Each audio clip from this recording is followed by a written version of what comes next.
Asante.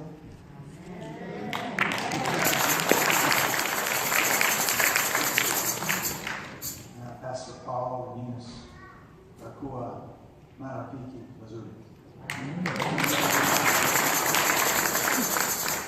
In my new position, you can imagine how many new acquaintances I must have now.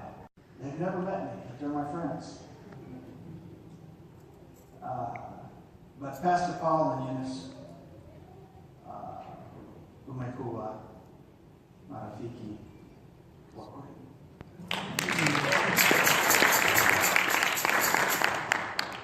I also want to thank each one of you who've come here today. Most of you, this is your home church. Some you've come from a long ways, and you've made sacrifices, and I appreciate that. I'm very grateful and honored that you would come. I'm especially honored that President Trump has asked me to serve the United States as an ambassador to Kenya.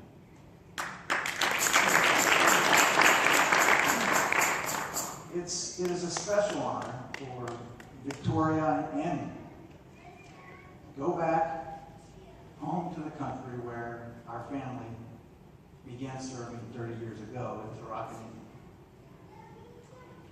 And as you know, we have two sons. One of my sons is here today, Austin. Our other son, Zachary, was born in Kenya. And also we have today Victoria's mother and her sister, Dr. Frank and Natalie Jenko. And let me tell you this, experiences, my time as an entrepreneur and in the state senate in Illinois has prepared me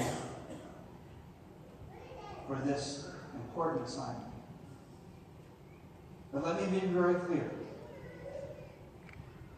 Promotion comes from the Lord.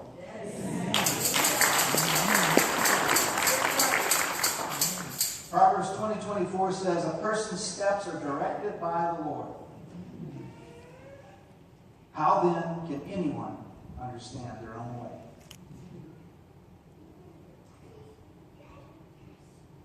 This is a pivotal time in the history of Kenya. Kenya is poised to be the shining star of democracy for Africa.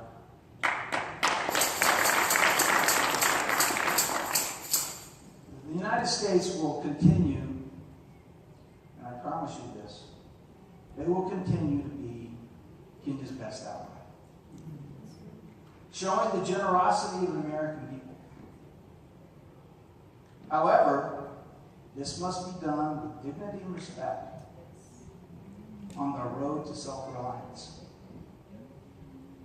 As the next generation of leaders in Kenya stand up against corruption and deliver opportunity for the youth of the nation, Victoria and I will stand by their side. No longer should corruption rob the good people of Kenya of the deserved benefits of a robust economy, democracy, and dependable institutions of law and order. As leaders continue to step up and lead by example, to love one another, they will deliver the peace and stability for much needed prosperity. Lazima pendo kila mamoja. We should not cease to celebrate the uniqueness of our cultural heritage or ethnicity. But we must never allow differences or pride to prevent the much-needed unity. Hatred, backbiting, bitterness, arrogance, nor corruption should be allowed to get in the way of our national pride and prosperity as Americans and Kenyans. An exceptional nation is characterized by exceptional people. Exceptional people are citizens loving one another. Psalm 34:14 says, "Turn from evil and do good. Seek peace and pursue it." The Message translation says to embrace it. Don't let it go.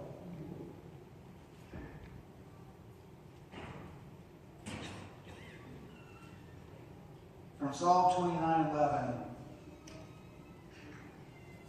let me tell you, may the Lord give strength to his people, and may he bless his people with peace. Amen. Asantene, tutafanye kazi pamoja. On our part, partly it's a development that's designed to help us do conservation breeding. As you all know, there are many species that are critically endangered, some extinct in the wild, and we need more space to do that. And preserving God's creation is something I think all of us feel a certain calling for. It also is, I think, a very, very important educational facility that will have a lot of economic impact. I'm sure this sport, we had more than 70% of the voters of Ferguson in favor of that.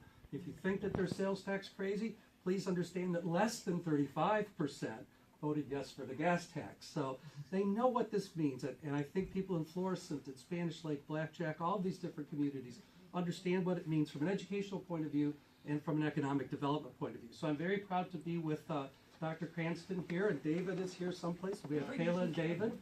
And their job is to go through this community, through the entire region of North County, which is, by the way, I think St. Louis's best kept secret. But to go through it, and certainly parts of this community are under-resourced, are underserved, and their job is to figure out over the next year what we can provide as an institution to the people of this part of St. Louis County, and more importantly, what you need. And look at the intersection between those two things. And so we're blessed to have a young man here that lives here in this community that is now with us full-time, working with Kayla. And hopefully that process will move right along. We'll be able to talk to people in the faith-based community, the educational community, people in social services, people in business and so forth, and really get a sense of what we can do and how we can make a difference. So very important work, and we're delighted to be here. We hope we make a real difference. I know we will. Before I finish, let me just point out Martha Fisher. I'm a Samburu elder because of Martha. We have a marvelous, marvelous program in northern Kenya. It is a model of self-reliance and sustainability. We're very, very proud of what we're doing there and have been there for quite a long time, and it's now a program that's moving on its own. We continue to help a little bit where we can financially, but the community has taken over this initiative. It's the Grevy Zebra Trust and the Northern Rangelands Trust. So please ask Martha to talk about it at some point. It's fascinating. It's wonderful work. I was privileged to be involved in it 15 years ago now when we first started out. And we've done some tremendous things, made some tremendous strides.